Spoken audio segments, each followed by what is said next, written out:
বরাবরের মতো এবারও ঈদের আগে যুক্তরাষ্ট্রের নিউ ইয়র্কে খাদ্য সামগ্রী বিতরণ করেছে সেভ দ্য পিপল।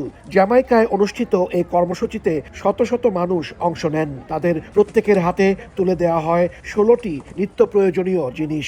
উদ্যোক্তারা জানান, এই কর্মসূচিতে 5 শতাধিক পরিবারের প্রায় 2000 সদস্যকে হালাল খাবার তুলে দেওয়া হয়েছে।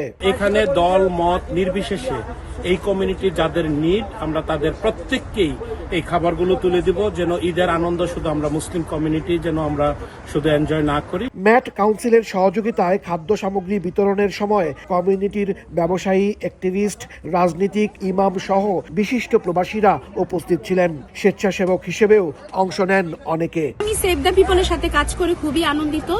এজন্য আমি নিজ উদ্যোগেই এখানে আসি কাজ করতে। ওদের সাথে কাজ করে খুবই ভালো লাগছে এবং অনেক দিন থেকে যে মানুষকে সবাইকে মুসলিম হালাল ফুড দিচ্ছে এবং আমাদের মুসলিম কমিউনিটি, বাংলা কমিউনিটি যে কাজটা করে যাচ্ছে, এর জন্য এর সাথে কাজ করতে পেরে আমি অনেক অনেক হ্যাপি। যুক্তরাষ্ট্র প্রবাসী বাংলাদেশিদের সহযোগিতায় নানা ধরনের কার্যক্রম পরিচালনা করে আসছে সেভ দ্য পিপল। বিশেষ করে উৎসব, পার্বণ ও দুর্যোগ বা মানবিক সংকটের সময় সাধারণ মানুষের মাঝে নিত্য প্রয়োজনীয় জিনিসপত্র বিতরণ করে প্রতিষ্ঠানটি। এবার কোরবানি ঈদের আগে হালাল সামগ্রীর এই বিতরণ হাজারো মানুষের উপকারে আসবে, এমনটাই প্রত্যাশা করছেন উদ্যোক্তারা।